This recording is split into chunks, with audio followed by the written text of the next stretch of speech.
Pembacaan kita diambil dari dua bagian, yaitu Galatia 6 ayat 7 dan yang pertama adalah Kejadian 39 ayat 7 sampai 10. Kita mulai dengan Kejadian 39 ayat 7 sampai 10. Saya memakai terjemahan baru 2 yang baru dikeluarkan oleh LAI. Beberapa waktu berselang istri tuannya terpikat melihat Yusuf lalu katanya, "Marilah tidur dengan aku." Tetapi Yusuf menolak dan berkata kepada istri tuannya itu, "Dengan kehadiranku, tuanku tidak perlu lagi memusingkan apapun yang ada di rumah ini, dan ia telah menyerahkan segala miliknya ke tanganku. Bahkan di rumah ini, ia tidak lebih besar daripadaku dan tidak ada yang tidak diserahkannya kepadaku, kecuali engkau, sebab engkau istrinya. Bagaimana mungkin aku melakukan kejahatan yang besar ini dan berbuat dosa terhadap Allah?" Walaupun perempuan itu merayu Yusuf hari demi hari, ia tidak mengindahkannya untuk tidur dengannya atau menemani dia. Yang kedua, Galatia 6 ayatnya yang ke-7. Galatia pasal 6 ayatnya yang ke-7. Jangan sesat. Allah tidak membiarkan dirinya dipermainkan, karena apa yang ditabur orang itu juga yang akan dituainya. Saudara-saudara, hari ini kita ingin bicara tentang apa yang banyak sekali didengungkan kalau kita bekerja, kalau kita ada di tempat pelayanan juga, ya, yang namanya integritas. Apa integritas masih relevan? Baik, kita mulai saja dulu dengan integritas. Integritas itu mempunyai 3 unsur. Unsur yang pertama adalah incorruptibility. Incorruptibility adalah tidak dapat dihancurkan, tidak dapat disuap, tidak dapat digoyangkan. Itu pertama, dia tidak bisa digoyangkan dengan kompromi-kompromi yang ada di sekitarnya. Yang kedua adalah soundness. Soundness itu adalah satu kondisi yang tidak terhalang oleh apapun juga, ya. Dan yang ketiga adalah completeness. Completeness adalah tuntas, paripurna, ya, menyelesaikan segala sesuatunya sampai tuntas. Jadi kita melihat bahwa ketika kita mau berintegritas, kita menanyakan 3 hal itu apakah ada pada kita, ya. Apakah kita mempunyai satu apa yang disebut dengan sebuah ketekunan untuk tidak dapat diombang-ambingkan oleh kemajuan zaman, perubahan keadaan. Kita tetap stick pada apa yang menjadi visi kita, sebab tanpa integritas visi tidak pernah menjadi misi. Yang kedua adalah kita memiliki apa yang dikatakan sebuah kondisi yang tidak terhalang, ya. Kita melakukan segala sesuatu dan kita tidak mau dihalangi oleh apapun juga dengan integritas itu. Yang ketiga adalah kita masuk di dalam segala sesuatu paripurna, tidak meninggalkan setengah jalan. Ini bagian-bagian yang ingin kita hayati ketika kita berkata masih relevan enggak, ya? Kalau dunianya aja penuh dengan kompromi, penuh dengan apa yang dikatakan bisa loncat sana, loncat sini setengah jalan, bisa gampang tergoda. Kita juga kadang-kadang tidak bisa sampai kepada apa yang dikatakan soundness, ya, tidak terhalang. Kita banyak sekali punya halangan. Jadi pada dasarnya integritas adalah gambaran diri kita. Dalam tempat kita menyatakan diri terlibat dalam perilaku dan tindakan sehari-hari. Jadi di mana kita berada dan kita memberikan integritas kita, ada 2 ujiannya. Apa yang kita ucapkan sebagai sebuah janji atau sebuah komitmen diri, tapi itu apakah cocok dengan tindakan kita sehari-hari. Saudara-saudara, kita nanti bisa melihat pada Yusuf muda, ya, bagaimana dia berintegritas terhadap apa yang dipercayakan kepadanya, ya. Sebuah konsistensi antara ucapan dan keyakinan, dan itu tercermin dalam perbuatan sehari-hari. Apa yang disebut dengan dapat dipercaya. Ya, jadi ada orang yang ngomongnya tinggi sekali, yang memberikan komitmen gampang sekali, tetapi tidak teruji dalam perbuatan sehari-hari, tidak teruji di dalam apa yang dia ingin yakinkan orang lain, dan pada saat itu gambaran dirinya menjadi menjadi rusak, ya, karena dia tidak bisa dipercaya oleh apa yang diucapkannya. Billy Graham katakan ia meyakini bahwa integritas dapat merupakan masa depan dunia yang gelap ini kalau integritas dan iman berjalan bersamaan. Jadi apa yang kita integritaskan, apakah itu apa saja, tapi harus dibarengi dengan iman percaya kita kepada Tuhan. Sebab pada dasarnya kita ini lemah sekali ya saudara, gampang sekali melupakan apa yang kita janjikan pada satu kondisi tertentu dan kita berpindah pada kondisi yang lain. Saya masih ingat dulu waktu saya mulai kan sebagai guru ya, guru playgroup anak-anak bule tuh ya, guru playgroup mulai jadi helper sampai jadi asisten dari kepala sekolah. Lalu ketika saya sudah sampai di situ, saya tiba pada satu kondisi di mana lembaga Alkitab menawarkan pekerjaan, pelayanan. Nah itu tuh sesuatu yang sangat menggoda saya untuk segera lompat.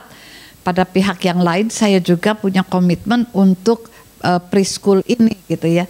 Pada momen seperti itu saya banyak bicara dengan Tuhan tentang apa yang harus saya lakukan. Bekerja melayani di Lembaga Alkitab Indonesia itu seperti dream come true, karena saya dari teologia saya ingin mengamalkan apa yang saya dapat untuk menjadi satu pelayanan, untuk menjadi satu misi yang lama sekali saya mimpikan. Mungkin kalau saya langsung ke GKI mimpi untuk menjadi semacam misionarisnya itu nggak tercapai gitu ya. Tapi ketika Tuhan menaruh di Lembaga Alkitab, maka itu sebuah tantangan baru. Nah dalam doa saya gini, Tuhan kalau saya masuk ke Lembaga Alkitab dan pamit dari sekolah saya, berilah saya petunjuk.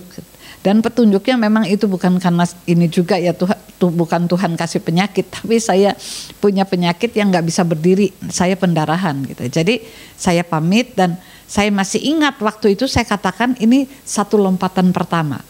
Dan di lompatan pertama ini ada pertanyaan gitu.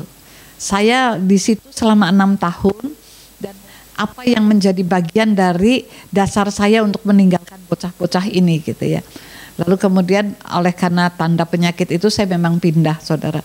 Di LAI saya janji ya, ini adalah tempat saya bertarung habis-habisan karena saya tahu bahwa saya punya satu visi yang Tuhan sudah kasih saran. Tapi saudara-saudara pada tahun yang ke-20 saya merasa sesuatu mulai hilang ya. Sesuatu mulai hilang itu adalah yang disebut dengan antusiasme. Jadi kalau antusiasme saya makin lama makin pudar dan saya masuk dalam rutinitas, saya mulai bertanya-tanya gitu ya. Ini Tuhan mau bawa saya kemana? Nah ini kadang-kadang kita nyalain Tuhan nih, padahal integritas kita barangkali yang kurang gigih ya, kurang kuat. Pada momen itu datang tawaran untuk menjadi pendeta wanita. Itu sangat dijamin oleh gereja saya bahwa kamu akan jadi pendeta. Nah seorang teman saya bilang begini, lebih baik kamu habiskan aja pelayananmu sampai pensiun di LAI. Jangan melompat-lompat. Bagaimanapun kalau kita bosan, kita rutin, Tuhan bangkitkan kembali. Lalu saya berdoa juga, Tuhan saya masih punya hutang apa dalam hidup saya. Satu hutang saya pelawatan jemaat. Jadi waktu ditawari begitu, saya minta satu syarat, ada misinya. Dan yang kedua saya bisa melawat di jemaat. Dan ternyata saya tidak dijadikan pendeta ya karena usia. Jadi saudara-saudara pada waktu saya terpukul itu saya banyak bertanya gitu ya. Apakah saya akan balik lagi meneruskan integritas saya di LAI atau saya meneruskan jalan yang Tuhan buka yang saya harus isi juga dengan integritas, dan barangkali itu akhirnya menjadi janji saya selama 30 tahun saya masuk mulai dari masih di LAI saya sudah bantu-bantu gereja ya sampai sekarang. Dan posisi saya tidak lebih tinggi lagi, sudah begitu-begitu saja. Jadi kalau ada orang di emeritus, saya tidak akan di emeritus ya. Orang pensiun, saya tidak akan dapat pensiun. Tapi dalam itu apa sih yang menjadi integritas saya? Yaitu gambar diri saya. Saya ini mau kemana ya? Saya mau jadi orang yang melompat-lompat tanpa integritas, atau saya mau terus berjalan bersama dengan Tuhan dan untuk memilih pilihan yang Tuhan katakan kalau engkau memilih sesuatu jangan maju mundur gitu. Masuklah dalam integritas. Karena saya pernah diminta memimpin di Penabur untuk 15.000 remaja, untuk semua anak remaja yang bikin kurikulum untuk remaja. Dan saya tuh maju mundur gitu. Iya enggak, layak enggak layak dan sebagainya. Nah pada hari 1 bulan lagi tinggal saya masuk diterima, saya tuh mundur gitu saudara. Itu tuh orang marah di Penabur ya waktu itu, gimana sih ibu gitu. Tapi jiwa saya nggak masuk, saya bilang gitu kan. Nah sekarang ketika saya menjalani ini, saya mempunyai banyak kelemahan ya saudara, kelemahan tubuh. Dan di tengah-tengah kelemahan tubuh itu selalu balik bertanya, integriti saya ada di mana sekarang ini? Ketika ada hal-hal yang menusuk hati, ketika ada hal-hal yang membingungkan, ketika saya juga nggak jelas dengan posisi saya bertanya, integritas saya di mana? Dan itu yang dikatakan Billy Graham. Sebenarnya integritas itu harus berjalan bersama dengan iman, sehingga kita tahu bahwa ini akan membawa perubahan, meyakini bahwa terjadi sebuah perubahan. Apapun, sekecil apapun andil kita itu akan membawa perubahan kepada orang lain yang kita layani. Tanggal 4 nanti saya harus di ring lagi, ya, artinya saya harus masuk kategorisasi lagi karena kondisi saya minggu ini jelek sekali. Lalu teman saya bilang batalin semua khotbah. Saya tuh tanya-nanya juga ke dalam diri saya ya, yang paling enak batalin, istirahat sampai tanggal 4. Tapi saya bilang aduh nggak bisa deh, semua udah confirm, saya udah janji. Jadi kadang-kadang saudara, pada momen-momen seperti itu kita harus mendrive diri kita dengan berkata, Tuhan saya berjalan dengan iman supaya saya bisa memasuki integritas saya, dan saya ini bukan orang yang gampang lari ya. Gampang sekali saudara-saudara kita ini lari dari satu kondisi karena kita merasa bahwa saya tergoda untuk tidur, saya tergoda untuk memelihara diri saya tergoda untuk merasa bahwa di tempat ini saya sudah tidak bisa berarti apa-apa lagi, ada banyak godaan. Kita lihat Yusuf. Yusuf itu orang yang takut akan Tuhan sejak remaja. Jadi waktu dijual, bayangkan oleh penghinaan yang dilakukan saudara-saudaranya dan sampai di rumah Potifar. Potifar itu bukan orang Yahudi. Orang Yahudi kalau dijadiin hamba untuk orang yang bukan Yahudi itu penghinaan luar biasa. Dan pada momen seperti itu dia dipercaya sampai bisa jadi kepala rumah tangga. Itu yang dikalimatkan Yusuf waktu istri Potifar menggoda dia. Semua dipercayakan pada saya. Tidak ada peran tuannya itu Potifar yang kayaknya lebih besar dari saya. Semua sudah dipercayakan total. Tapi satu yang gak dipercayakan kepada saya yaitu kamu. Istrinya itu tidak pernah dipercayakan pada saya, karena itu saya juga tidak akan melakukan hal-hal yang melanggar integritas saya dengan Potifar. Kira-kira itu kalimatnya. Dan di tengah-tengah itu dia berkata bahwa Tuhan menolong dia untuk terus bertahan pada apa yang menjadi komitmennya. Bayangkan saudara, Yusuf mungkin kalau dia tergoda dengan istri Potifar, dia akan dapat banyak fasilitas dan barangkali Potifar juga tidak begitu tahu oleh karena kesibukannya. Tapi Yusuf menolak dengan satu penolakan yang tegas berkali-kali, ayat 10. Dia digoda, dia dijebak, dan berkali-kali dia bertahan untuk tidak masuk di dalam pengkhianatan terhadap integritasnya. Tuhan kiranya menolong saya katanya, dan ini bagian yang kuat dari Yusuf sampai pada ujung hidupnya. Nah saudara-saudara, di zaman sekarang ini istri Potifar nih banyak nih ya, dan sangat menggoda ya. Barangkali sekarang bukan hanya istri Potifar, tuan Potifar juga banyak ya di sekitar hidup kita dan sangat menggoda. Ada banyak orang-orang yang dipercaya oleh keluarganya bekerja dengan menghabiskan waktu sekian banyak di luar rumah, dan dia tergoda untuk masuk di dalam kompromi-kompromi yang tidak layak. Dan ini yang dikatakan integritas itu masih relevan enggak? Bagi saya integritas itu menolong anak-anak, menolong rumah tangga. Ketika integritas itu begitu kuat, kalaupun dalam rumah tangga kita ada persoalan, kalaupun ada masalah besar, kalaupun ada dream yang tidak come true, tetapi di tengah-tengah apa yang kita katakan saya berintegritas pada janji pernikahan saya kira ada banyak hal yang diselamatkan. Ada anak-anak yang menjadi sehat, dan ada satu kehidupan rumah tangga yang tetap akan menjadi pion-pion di tengah-tengah hancur leburnya apa yang disebut dengan makna rumah tangga. Jadi hari ini kita diundang untuk mengatakan siapa saya, siapa pribadi saya, bagaimana saya relasi dengan Tuhan dan berjalan bersama dengan Tuhan. Oleh karena itu apa yang dikatakan David Jeremiah, dia berkata begini, integritas adalah terus berkomitmen bahkan ketika kita berada pada kondisi dan situasi yang berubah. Jadi kondisi dan situasi tidak menentukan integritas saya. Sebab ketika saya menjatuhkan integritas, saya akan terus berjalan di dalam integritas itu. Saudara-saudara, kalau kita melayani lebih banyak lagi ya, satu tantangan untuk meninggalkan integritas ya. Kadang-kadang ego kita tuh udah dirobek di mana-mana, dan di tengah-tengah itu kita merasa Tuhan gitu ya, saya ini harga diri saya udah hancur deh, apa yang dituduhkan itu nggak benar dan sebagainya. Tetapi di tengah-tengah itu apakah kita tahu bahwa saya berkomitmennya kepada Tuhan, dan itu yang tidak bisa merubah saya gitu ya. Karena itu kadang-kadang dalam berintegritas kita lelah, ada kelelahan diri yang membuat kita gampang sekali untuk give up. Nah, ketika kita berada pada situasi seperti itu, mari kita melihat apa yang dilakukan Yusuf. Yusuf karena dia berintegritas masuk penjara, tapi dia tidak pernah menyesali ya. Kalaupun penjara ganjarannya bukan hanya apa yang dikatakan kenikmatan yang dia terima sebagai housekeepernya Potifar, kalaupun ganjaran itu dari integritas, ia mau tetap menjadi orang yang dipercaya. Saudara-saudara, ada seorang anak muda yang menjadi pelayan gereja aktif banget, dan dia menikah. Pernikahannya kelihatannya bagus ya, dua-dua melayani. Tapi satu kali kita kaget, ternyata diam-diam dia sudah berubah agama, dia juga sudah 3 kali menikah di bawah tangan gitu ya. Dan ketika melihat itu kita kaget gitu ya. Kok gereja bisa kebobolan ya gitu. Anak itu kalau di depan gereja meyakinkan, suaranya bagus ya, dan ekspresinya luar biasa. Tapi ketika kemudian terbongkarnya rahasianya, kita semua kaget gitu. Apa yang kurang gitu? Pengawasan apa? Bukan pengawasan, karena gereja tidak punya tugas untuk mengadili setiap pribadi.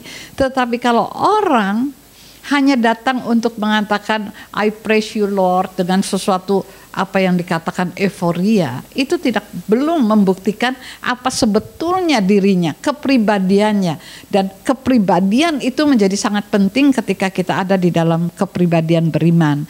Saya masih ingat satu suster yang baru kerja, lalu ada dokter mau lakukan operasi dan dia tugasnya untuk memberikan kapas yang dimasukkan ya waktu operasi berjalan. Lalu kemudian si dokter bilang, sudah diambil semua kapasnya, sekarang kita jahit. Terus susternya bilang, belum dokter, tadi ada 12, yang tadi masuk 12, tadi diambil baru 11. Terus kata si dokternya, udah, kamu kan perawat baru, udah 12. Belum dokter, jangan jahit dulu, baru 11. Coba kita cari lagi, mungkin tersembunyi. Sudah 12, kamu sebentar lagi ngadep sama SDM, mau diberhentiin ya. Jadi di tengah-tengah itu si suster tetap, saya mohon dokter carilah yang ke-12 karena baru 11. Lalu dokternya tertawa, ya memang yang satu saya jatuhkan, saya injak di sepatu saya sedang menguji integritas kamu. Nah saudara, saya suka takut loh kalau Tuhan uji integritas saya, barangkali saya malah udah aja 11 juga masa bodoh, dokternya yang jahit, nanti kalau ada apa-apa kan hubungannya dengan dokter, saya kan cuma perawat baru ya, kadang-kadang begitu. Dan perawat ini melakukan integritas, saya merawat, saya bertanggung jawab pada kesehatan orang itu, dan kalaupun atasan nggak benar, dia harus betulkan. Ini butuh keberanian saudara untuk berintegritas. Nah, maka apa yang disebut relevan? Nah, ini kan tadi versus apa yang masih relevan nggak gitu. Apa sih yang relevan?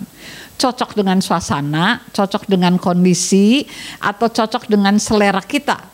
Relevan itu ukurannya yang mana gitu ya. Relevan itu kadang-kadang menjadi relatif, dan ini tidak relatif integritas ya.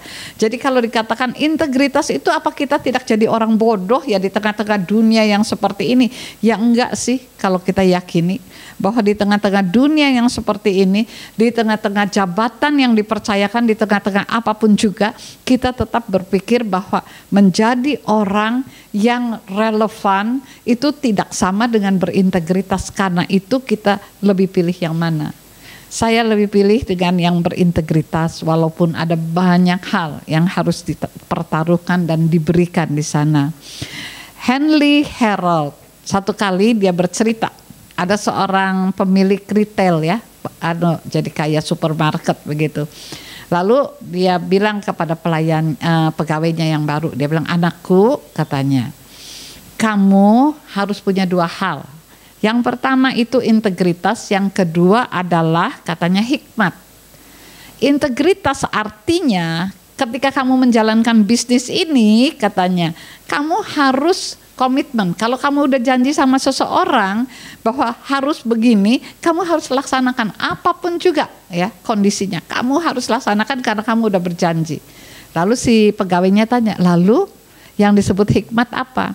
Yang disebut hikmat, jangan pernah membuat janji sebodoh itu sepanjang kamu bekerja di saya. Jadi saudara-saudara, kadang-kadang ya kita ini kelepasan janji nggak bisa memenuhinya, karena itu katanya mesti gandengan sama hikmat.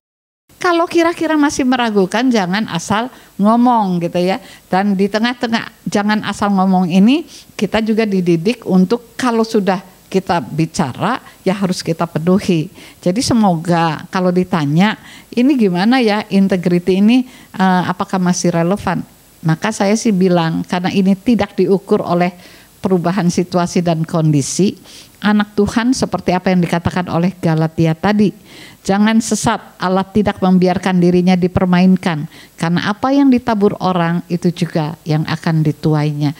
Saya merenung-renungkan Galatia 6 ini dan saya berpikir-pikir, apa Tuhan terlibat dalam integritas manusia? Tuhan terlibat. Dia melihat, dia juga sedih ketika kita keluar dari jalur integritas kita. Dan Tuhan akan selalu menolong kita untuk berefleksi. Saya belakangan ini memang terus menekankan refleksi diri ya. Refleksi diri ini bagus ketika kita bertanya, seberapa jauh sekarang saya ini, ada di mana saya ini. Kadang-kadang kita nggak sempat nanya, saudara. Kadang-kadang kita begitu gampang saja berjanji sama orang dan kalau nggak bisa kita cari kebohongan-kebohongan gitu ya. Tetapi apa yang dikatakan oleh tadi, kisah tadi, kalau kamu udah komit ya jalani aja. Kalau kamu bijak, kamu nggak akan lakukan sebuah komitmen yang bodoh gitu ya. Lakukan sesuatu itu dengan tenang dan lakukan itu dengan apa yang dikatakan. Kalau sudah diucapkan, kalau sudah diiyakan, semampu kamu, apa yang bisa kondisi kamu, walaupun ada risiko yang harus dibayar. Saudara-saudara, ketika kemarin hasil dokter yang begitu melelahkan menurut saya sampai pada satu hal ya. Dulu saya kalau treadmill itu gak pernah kalah, pokoknya bisa ya. Tapi kali ini saya rasanya udah mau pingsan gitu. Jadi saya angkat tangan, saya bilang saya udah nyerah deh. Nah waktu itu hasilnya jelek, saya pulang ke rumah, cucu saya yang kecil tanya gini, Oma mau mati? Gitu. Terus saya bilang, oh mati kan urusannya Tuhan gitu ya. Terus kalau Oma mati, saya sedih katanya, gak bisa lihat Oma. Iya makanya doa aja supaya itu jalannya baik. Nanti itu kan katerisasi itu udah biasa ya saudara. Tapi kalau kita ngalamin jadi rada kurang biasa saudara. Karena saya udah bilang ke dokter, dok abis Desember aja saya punya banyak janji gini-gini. Gak bisa kata dokter gitu kan. Nah akhirnya saya bilang, dok saya tuh muntah-muntah, cok ininya sakit gitu. Terus dia memandang saya, Ibu Hilda kan? Oh iya, sorry dok, Ibu Hilda, karena nama saya itu wanita yang tidak takut untuk berperang. Nah, jadi mestinya saya nggak boleh takut ya. Tapi karena pikiran-pikiran yang sudah begitu bercabang, akhirnya bisa juga ya menjadi goyang di dalam apa yang dilakukan. Jadi saudara-saudara, mari berintegritas. Jangan lupa bahwa kita melakukannya berhubungan dengan Tuhan. Kalau kekuatan sendiri gak bisa lah saudara. Digoyang sedikit juga kita gak akan kayak Yusuf. Kita gak akan bertahan seperti Yusuf. Kalau mau cari orang yang integritasnya tinggi itu Yusuf. Dia sabar, dia tekun, dia lakukan apa yang harus dia lakukan. Tuhan memberkati kita. Amin.